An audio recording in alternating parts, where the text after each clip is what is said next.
When Emma Carter accepts a job cataloging rare books at reclusive billionaire Adrian Blackwell's remote estate, she expects 2 weeks of solitude and decent pay. What she doesn't expect is a mandatory quarantine with the enigmatic mogul himself after a pandemic outbreak seals the mansion's doors. Adrian is cold, controlling, and harboring secrets that make the locked gates feel less like protection and more like a prison. By day 3, the distance between them shatters, but Emma soon discovers that Adrian's touch isn't the only thing she should fear. Some quarantines are designed to keep dangers out. Others are meant to keep them in. This is 15-minute binge watch. One story. One obsession. 15 minutes. Let's begin. The iron gates closed behind Emma Carter with a finality that made her stomach twist. She told herself it was just nerves, just the strangeness of accepting a job that required her to isolate at a billionaire's estate for 2 weeks.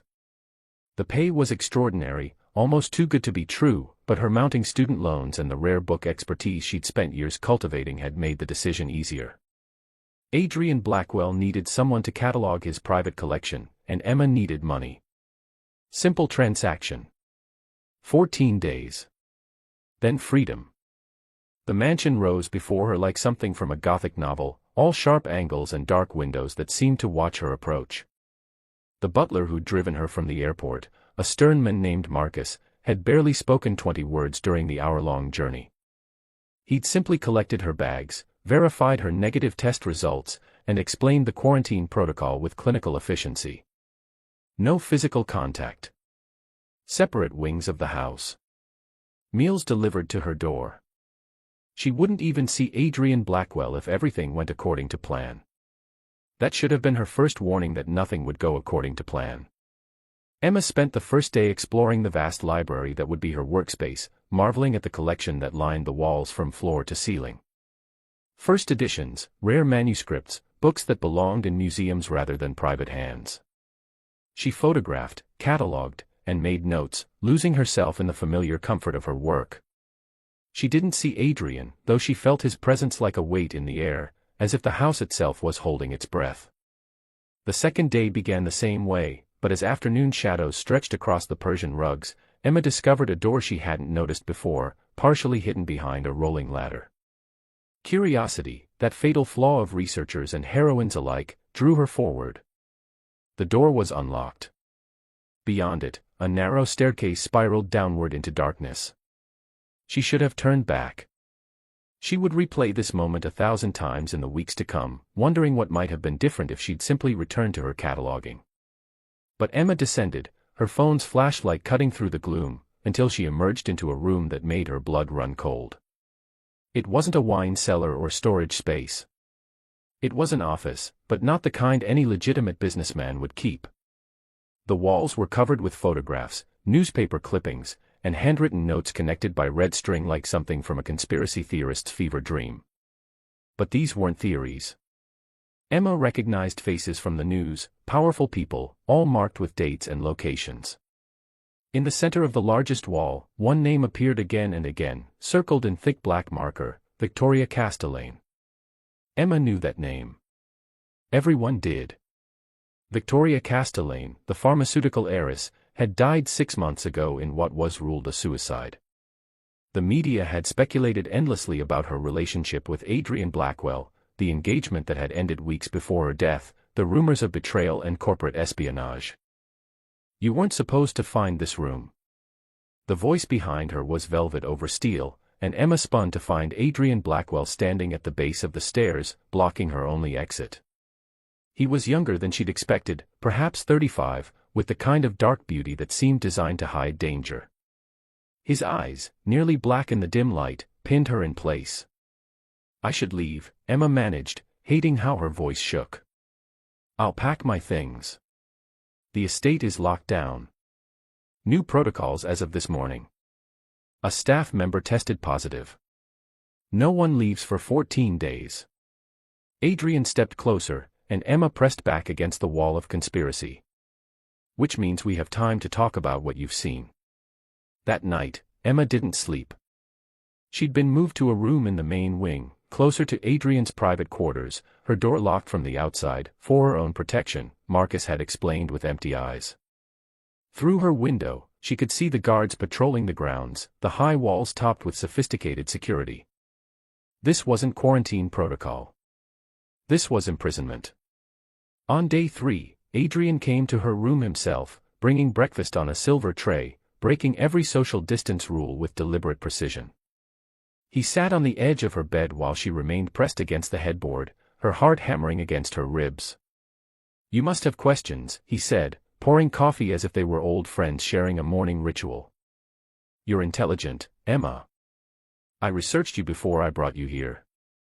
Top of your class, published papers on medieval manuscripts, a mind that sees patterns others miss. That's why I chose you." "Chose me for what?" "I'm here to catalog books, not to be involved in whatever this is."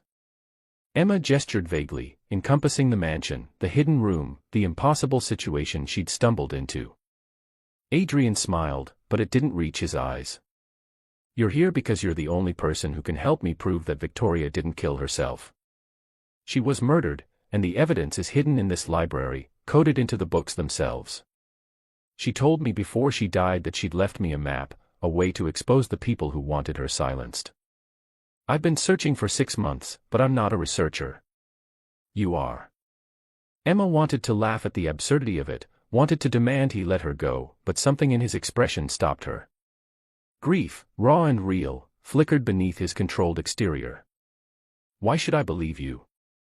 For all I know, you killed her yourself. That's what they want everyone to think. Victoria and I weren't engaged when she died. We'd ended things romantically years ago, but we remained partners in something far more important. She discovered that her family's pharmaceutical company was deliberately suppressing a cure for the virus that's currently ravaging the world. They were making billions from treatments while people died. She was going to expose them, and they killed her for it." The words hung in the air between them, too large and terrible to fully comprehend. Emma thought of the pandemic raging beyond the estate walls, the death toll climbing daily, the desperate scramble for treatments and vaccines. If what Adrian was saying was true, then Victoria's death was just the beginning of a conspiracy that had cost millions of lives. Why not go to the authorities? Emma asked, though she already knew the answer. Because the Castellane family owns the authorities, or enough of them. Victoria knew that. That's why she hid the evidence somewhere they'd never think to look, in books, in the one place where her family's illiterate thugs would never bother to search. Adrian leaned forward, his intensity making the air feel thin. "Help me find it, Emma. Help me finish what she started." Emma should have refused. Every survival instinct screamed at her to find a way out, to escape this mansion and this man with his conspiracy theories and dangerous obsessions. But she thought of Victoria Castellane, brilliant and brave, silenced forever. She thought of the world outside, suffering while powerful people profited from their pain. And she thought of the books, those repositories of secrets and truth, waiting to give up their mysteries. "Show me everything you know," she said, and watched relief flood Adrian's features. "But if I'm going to risk my life for this, I need the whole truth. No more secrets." Over the next 3 days, Emma barely slept. Adrian had been right about one thing: she was very good at finding patterns. Victoria had been clever, encoding her evidence across multiple volumes, using bibliographic codes, marginalia, and even the physical arrangement of books on certain shelves to create a complex puzzle. Emma worked through the nights, Adrian beside her, their initial distance collapsing under the urgency of their task. By day 6, she'd decoded a list of names, politicians and executives all connected to the Castellane family's cover-up. By day 7, Adrian kissed her for the first time, and Emma let him, knowing it was reckless, knowing she was falling for a man who might be using her, might be lying about everything. But his touch felt like truth, like the only real thing in a house built on secrets. By day 8, she'd fallen completely, hopelessly in love with him, and that was when she discovered the second hidden room. This one was in Adrian's private study, behind a bookshelf that swung open when Emma accidentally leaned against it while reaching for a volume on the top shelf. Adrian was downstairs speaking with Marcus, and Emma had perhaps 5 minutes before he returned. She slipped through the opening into a space that was part office, part shrine. The walls were covered with surveillance photographs, dozens of them, all of Emma. Emma at her university, Emma at her apartment, Emma at coffee shops and grocery stores and the gym. Some were dated months before she'd ever received the job offer. On the desk, a file lay open, containing her entire life, transcripts, medical records, financial statements, even copies of personal emails. Adrian hadn't chosen her for her expertise. He'd been watching her, studying her, planning this for months. But why? What was she really doing here? Emma heard footsteps on the stairs and barely made it back to the study before Adrian appeared. She held the book she'd been reaching for, trying to keep her expression neutral, trying not to let him see that her world had just shattered. "Find something interesting?" Adrian asked, and Emma couldn't tell if he suspected, couldn't read his face anymore. "Just another piece of Victoria's puzzle," she lied, and hated how easily the deception came. "I think I'm close to finishing the decode." That night, Emma waited until the house was silent before attempting to leave. She'd thought she might feel some loyalty to the mission, some commitment to exposing the truth Victoria had died for, but survival trumped justice. Whatever game Adrian was playing, whatever his real reasons for bringing her here, Emma wanted no part of it. She made it as far as the front door before Marcus appeared, his gun drawn with professional calm. "Mr. Blackwell thought you might try this," he said, gesturing for her to follow him. "He's waiting for you in the library." Adrian stood among the books, backlit by lamplight, looking every inch the dark romantic hero he'd seemed when she'd first fallen for his lies. Except now Emma saw the manipulation beneath the charm, the calculated nature of every intimate moment they'd shared. "You found my insurance policy," Adrian said. "It wasn't a question. I wondered if you would." "Insurance policy. That's what I am to you."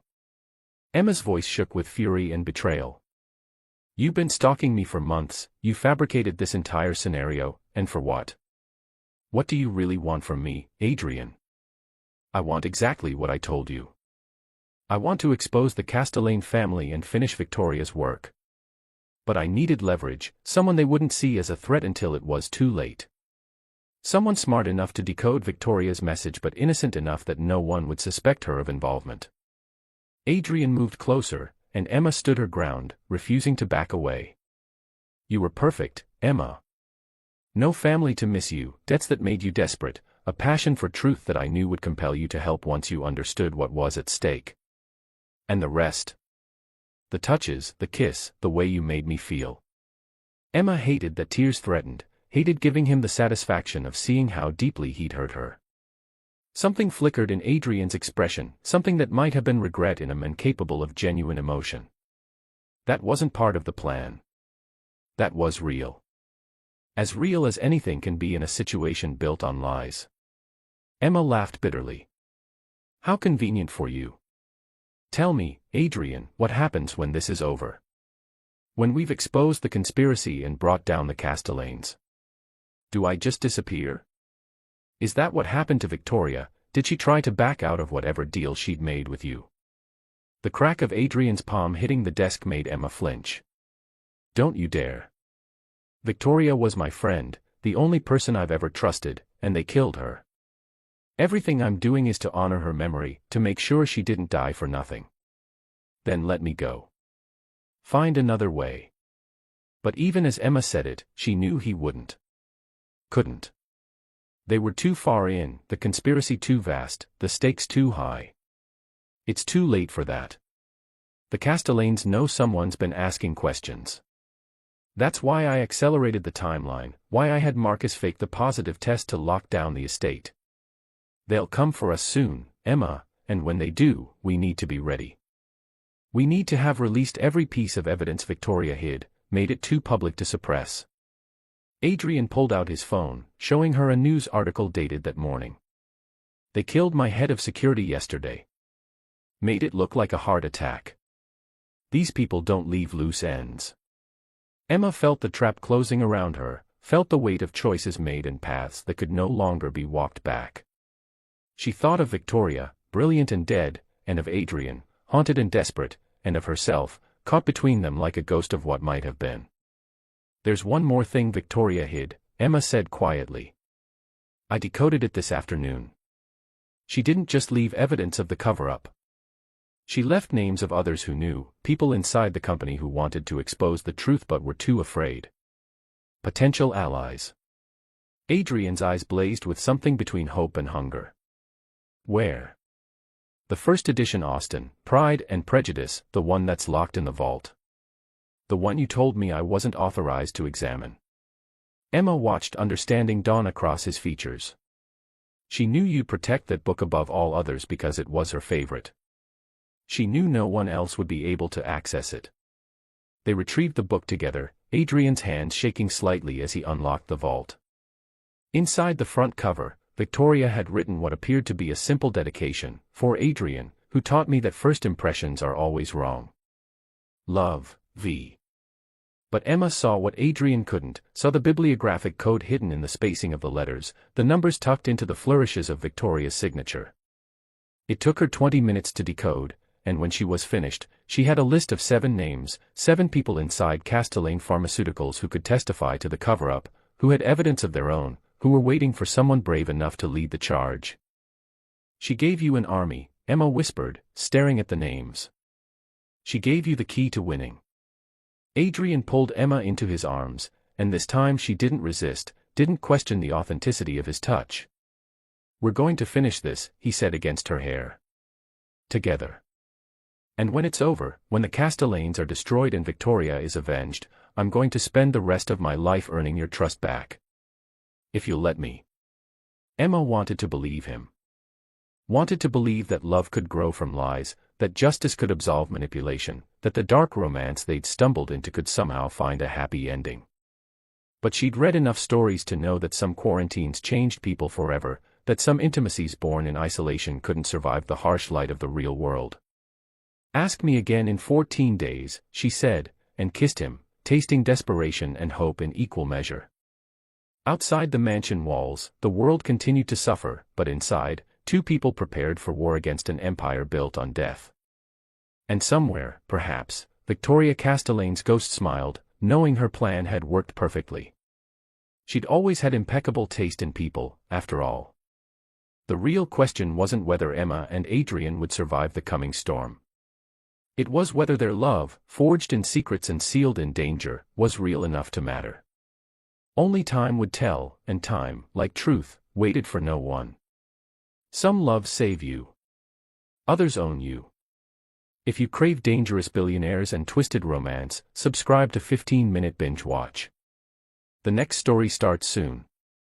Don't miss it.